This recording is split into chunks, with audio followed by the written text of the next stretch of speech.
এবার কিছু ইবাদতের ফজিলত বলি। ইবাদতের অনেকগুলো ফজিলত আছে। সবচেয়ে বড় কথা হলো, ইবাদত যত কঠিন হবে নেকি তত বেশি হবে, ইবাদত যত কষ্টকর হবে নেকি তত বেশি হবে। তার একটা দৃষ্টান্ত হলো আল্লাহ সুবহানাহু ওয়া তাআলা কোরআনে বলেছেন, কুলু ওয়াশরাবু, তোমরা খাও এবং পান করো, হানিআম, একবারে পরিতৃপ্তি সহকারে, বিমা আসলাফতুম ফিল আইয়ামিল খালিয়া, তোমরা দুনিয়ার জীবনে অনেক কষ্ট করেছো, এই কষ্টের বিনিময়ে আজকে জান্নাতে খাও পান করো পরিতৃপ্তি সহকারে। এটা হলো প্রথম কথা। দ্বিতীয় কথা হলো তাহাজ্জুদের সালাত। এই গভীর রজনীতে আরামের ঘুমকে বর্জন করে তাহাজ্জুদের সালাত পড়া, এটা অনেক কঠিন বিষয়। সম্মানিত উপস্থিতি, এই জন্যে আল্লাহ সুবহানাহু ওয়া তাআলা কোরআনে বলেছেন, তাতাজাফা জুনুবুহুম আনিল মাদাজিই, তাদের পার্শ্বদেশ, তাদের পিঠ বিছানা থেকে আলাদা হয়ে যায়। ইয়াদউনা রাব্বাহুম, রাতের বেলা তারা তাদের রবকে ডাকে, খাউফা ওয়া তামাআ, আশা নিয়ে ভয় নিয়ে। আল্লাহ সুবহানাহু ওয়া তাআলা যারা তাহাজ্জুদ পড়েন তাদের প্রশংসা করেছেন, সুবহানাল্লাহ। এরপর বুখারীর হাদিসে আপনারা সকলে জানেন, ইয়ানজিলু রাব্বুনা তাবারাকা ওয়া তাআলা কুল্লা লাইলা, আল্লাহ সুবহানাহু ওয়া তাআলা প্রত্যেক রাত্রে দুনিয়ার আকাশে নামেন। তিনি বলেন, মাইয়াদউনি ফাস্তাজিবা লাহু, কে আছো আমার কাছে দোয়া করবে, আমাকে ডাকো, আমি তোমাদের ডাকে সাড়া দেব। ওয়া মাইয়াসআলুনি ফাউতিয়াহু, কে আছো কার কি প্রয়োজন আমার কাছে চাও, ফাউতিয়াহু, আমি তোমাকে দিয়ে দিব। ওয়া মাইয়াস্তাগফিরুনি ফাগফির লাহু, কে আছো আমার কাছে ক্ষমা চাইবে, আমি তাকে ক্ষমা করে দিব। সম্মানিত উপস্থিতি, ইবাদতের যে কি ফজিলত তার একটা জ্বলন্ত প্রমাণ দেখুন সহিহ বুখারীর 6502 নম্বর হাদিস।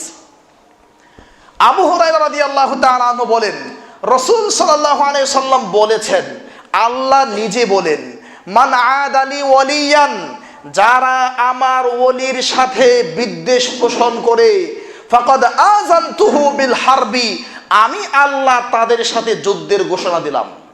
আল্লাহর ওলির সাথে যারা বিদ্বেষ পোষণ করবে, আল্লাহ নিজে তাদের সাথে যুদ্ধের ঘোষণা দিয়েছেন। সম্মানিত উপস্থিতি, ওলি কারা? যারা ল্যাংটা হয়ে চলে, পেশাব পায়খানা করে পানি নেয় না, পরনে কাপড় নেই, মাথায় লাল শাল বেঁধে, এরা আল্লাহর ওলি নয়। যারা মাজারে সেজদা দেয়, এরা আল্লাহর ওলি নয়। যারা আল্লাহর নবীকে অপমান করে, এরা আল্লাহর ওলি নয়। আপনাকে এই পারমিশন কে দিয়েছে? 5 ওয়াক্ত আযানের আগে আসসালাতু ওয়াসসালামু আলাইকা ইয়া রাসূলুল্লাহ, এটা যদি আল্লাহর নবীর সুন্নত হতো, এটা যদি ভালো কাজ হতো, এটা যদি প্রশংসনীয় কাজ হতো, তাহলে ভালো কাজ সৌদি সরকার ছাড়ে না। ভালো কাজ সৌদি সরকার ছাড়ে না। কেন ছাড়ে না? আপনারা শুনে আশ্চর্যান্বিত হবেন। একটা হাদিস, আতুল আজিরা আজরাহু, আল্লাহর নবী বলছে, শ্রমিককে তার টাকা দিয়ে দাও, ক্বাবলা আইয়াজিফা ইরকুহু, শ্রমিকের শরীরের ঘাম শুকানোর আগে। সৌদি সরকার বলা যায় একমাত্র সৌদি সরকারি হাদিসের উপর আমল করে।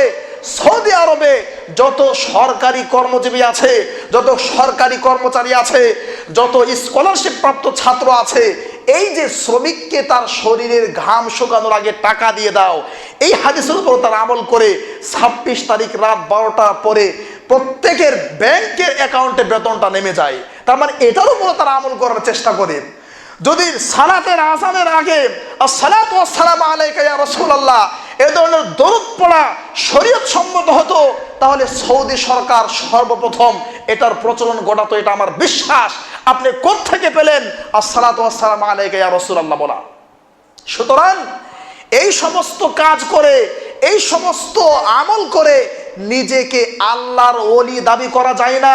আল্লাহর ওলি কারা?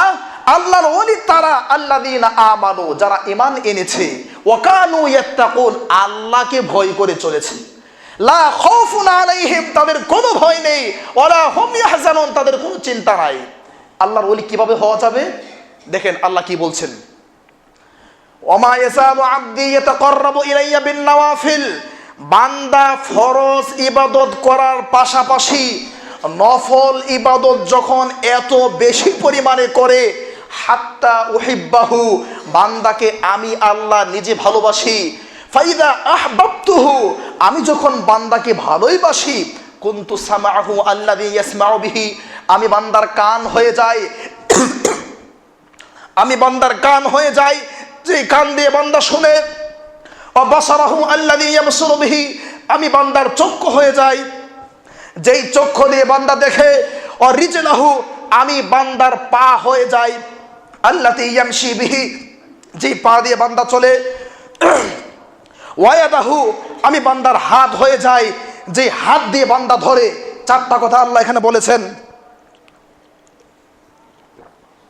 সম্মানিত উপস্থিতি, চারটি কথা আল্লাহ বলেছেন। বান্দা নফল ইবাদত করতে করতে এমন একটা পর্যায়ে চলে যায়, আমি আল্লাহ বান্দার কান হয়ে যাই, আমি আল্লাহ বান্দার চক্ষু হয়ে যাই, আমি আল্লাহ বান্দার হাত হয়ে যাই, আমি আল্লাহ বান্দার পা হয়ে যাই। তার মানে আল্লাহ সুবহানাহু ওয়া তাআলা আপনার চোখ, কান, হাত, পা প্রত্যেকটা অঙ্গ প্রত্যঙ্গের দায়িত্ব নিয়ে নেবেন। আপনার দ্বারা গুনার কাজ কম হবে, ভালো কাজ বেশি হবে। আপনি তখন আল্লাহর ওলি হয়ে যাবেন। এটাই হলো আল্লাহর ওলি। আল্লাহ বলছেন, ওয়ালা ইন সালানি, এই বান্দা আমার কাছে কোনো কিছু চাইলে লাউতিয়ান্নাহু, অবশ্যই আমি তাকে দিয়ে দেই। ওয়ালা ইন ইস্তিআযানি, এই বান্দা আমার কাছে কোনো বিষয়ে সাহায্য প্রার্থনা করলে আমি তাকে সাহায্য করি। শুধু তাই নয়, ইয়াকরাহুল মাউতা, এই বান্দা মরণকে অপছন্দ করে। ওয়ানা আকরাহু মাসাআতাহু, আর আমি আল্লাহ চাই না তার বেঁচে থাকা, সে বেঁচে থাকুক। তার মানে এই বান্দা যদিও মরণকে অপছন্দ করে আর কিছুদিন বেঁচে থাকতে চাইবে, কিন্তু আল্লাহ এটাকে চান না যে সে পৃথিবীতে থাকুক। ওয়ানা আকরাহু মাসাআতাহু। সম্মানিত উপস্থিতি, আমি যেটা বলতে চাচ্ছি, সর্বশেষ পয়েন্ট, সেটা হচ্ছে আল্লাহর ওলি হওয়ার জন্য আমাদেরকে অনেক বেশি পরিমাণে ইবাদত বন্দেগী করতে হবে। আর এই ইবাদত বন্দেগী সবচেয়ে সহজ কিছু মাধ্যম আছে, অল্পতেই আমাদের মালিককে সন্তুষ্ট করানো যায়। 5 মিনিটে শেষ করে দিব। তার মধ্যে অন্যতম একটা ইবাদত হচ্ছে সহিহ মুসলিমের হাদিস, রাসূলুল্লাহ সাল্লাল্লাহু আলাইহি সাল্লাম বলছেন, মান সাল্লা মান ক্বালা হিনা ইউসবিহু ওয়া হিনা ইউমসি সুবহানাল্লাহি ওয়া বিহামদিহি মিআতা মাররা, যে ব্যক্তি সকালে 100 বার আর সন্ধ্যায় 100 বার সুবহানাল্লাহি ওয়া বিহামদিহি এই বাক্যটা বলবে, এইটুকুই, লাম ইয়াতি আহাদুন ইয়াউমাল কিয়ামা বিআফদালিম মিম্মা জাআ বিহি, কিয়ামতের দিন এই ব্যক্তির চেয়ে বেশি নেকি নিয়ে আর কেউ আসতে পারবে না। সুবহানাল্লাহ। ইল্লা আহাদুন ক্বালা মিসলা মা ক্বালা আও যাদা, তবে কেউ যদি 100-র বেশি পড়ে তার হিসাব ভিন্ন। সুবহানাল্লাহ। তাহলে একটা আমল আমরা বলতে পারি, সকালে 100 বার, সন্ধ্যায় 100 বার সুবহানাল্লাহি ওয়া বিহামদিহি, এই বাক্যটি আমরা পড়ার চেষ্টা করব। আল্লাহ আমাদেরকে তৌফিক দিন, আল্লাহুম্মা আমিন। 2 নম্বর অন্যতম একটি গুরুত্বপূর্ণ বিষয়, আপনাদের মসজিদ থেকে বাড়ি থেকে বের হলে বাজার, তিরমিজির 3428 নম্বর হাদিস, রাসূলুল্লাহ সাল্লাল্লাহু আলাইহি সাল্লাম বলেছেন, যে ব্যক্তি বাজারে প্রবেশ করলো অতঃপর বলল লা ইলাহা ইল্লাল্লাহ, আল্লাহ ছাড়া সত্যিকারের কোনো ইলাহ নেই, ওয়াহদাহু লা শারীকা লা, তিনি একক, তার কোনো শরীক নেই, লাহুল মুলকু, এই পৃথিবী তার, ওয়া লাহুল হামদু, প্রশংসা তার, ইউহয়ী ওয়া ইউমীতু, তিনি মানুষকে মরণ দেন, তিনি মানুষকে জীবন দেন, ওয়া হুয়া হাইয়ুন লা ইয়ামুতু, তিনি কখনো মরবেন না, তিনি চিরস্থায়ী চিরঞ্জীব, বিয়াদিহিল খায়র, কল্যাণ তার হাতে, ওয়া হুয়া আলা কুল্লি শাইইন কদির, তিনি সকল বিষয়ে ক্ষমতাবান। এই বাক্যটি, তার মানে কি বাক্য? লা ইলাহা ইল্লাল্লাহু ওয়াহদাহু লা শারীকা লাহু লাহুল মুলকু ওয়া লাহুল হামদু ইউহয়ী ওয়া ইউমীতু ওয়া হুয়া হাইয়ুন লা ইয়ামুতু বিয়াদিহিল খায়র ওয়া হুয়া আলা কুল্লি শাইইন কদির। এই বাক্যটা বাড়ি থেকে বের হয়ে বাজারে ঢুকতে যদি আপনি পড়েন, আপনার জন্য 3টি মহাপুরস্কার। কাতাবাল্লাহু লাহু আলফা আলফি হাসানা, আল্লাহ আপনাকে 10 লক্ষ নেকি লিখে দিবেন। সুবহানাল্লাহ। 2, ওয়া মাহা আনহু আলফা আলফি সাইয়্যা, আপনার 10 লক্ষ গুনাহ ক্ষমা করে দেওয়া হবে। 3, ওয়া রাফা লাহু আলফা আলফি দারাজা, আপনার 10 লক্ষ সম্মান, মর্যাদা, পদমর্যাদা বৃদ্ধি করে দেওয়া হবে। হাদিস তিরমিজি 3428 নম্বর হাদিস। ইমাম নাসিরউদ্দিন আলবানী, বিশিষ্ট মুহাদ্দিস, তিনি হাদিসটাকে হাসান বলেছেন, আমল যোগ্য, সনদগত সমস্যা নেই, আলহামদুলিল্লাহ। এটাও আমল করেন। সম্মানিত উপস্থিতি, গুরুত্বপূর্ণ একটা আমল, তিরমিজির 241 নম্বর হাদিস, নবী সাল্লাল্লাহু আলাইহি ওয়াসাল্লাম বলছেন, মান সাল্লা লিল্লাহি 40 ইয়াওমান ফি জামাআ ইউদরিকুত তাকবীরাতাল উলা কুতিবা লাহু বারাআতুম মিনান নার বারাআতুম মিনান নিফাক। যে ব্যক্তি 40 দিন পর্যন্ত জামাতে তাকবীরে ওলার সাথে নামাজ আদায় করবে, তার দুটি মহাপুরস্কার। একটা হচ্ছে জাহান্নাম থেকে 40 দিন পরে তার মুক্তির সার্টিফিকেট লিখে দেওয়া হয়, এই লোক আর জাহান্নামী নয়। সুবহানাল্লাহ।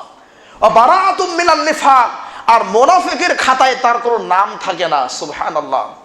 সম্মানিত উপস্থিতি, আমাদের সময় বেশি নেই, অনেক সময় হয়ে গিয়েছে। এটা অত্যন্ত গুরুত্বপূর্ণ এবং মাইনুল ভাই বলেছিলেন এই বিষয়ে আলোচনা করার জন্য। অনেক বিষয় বাকি রয়ে গিয়েছে।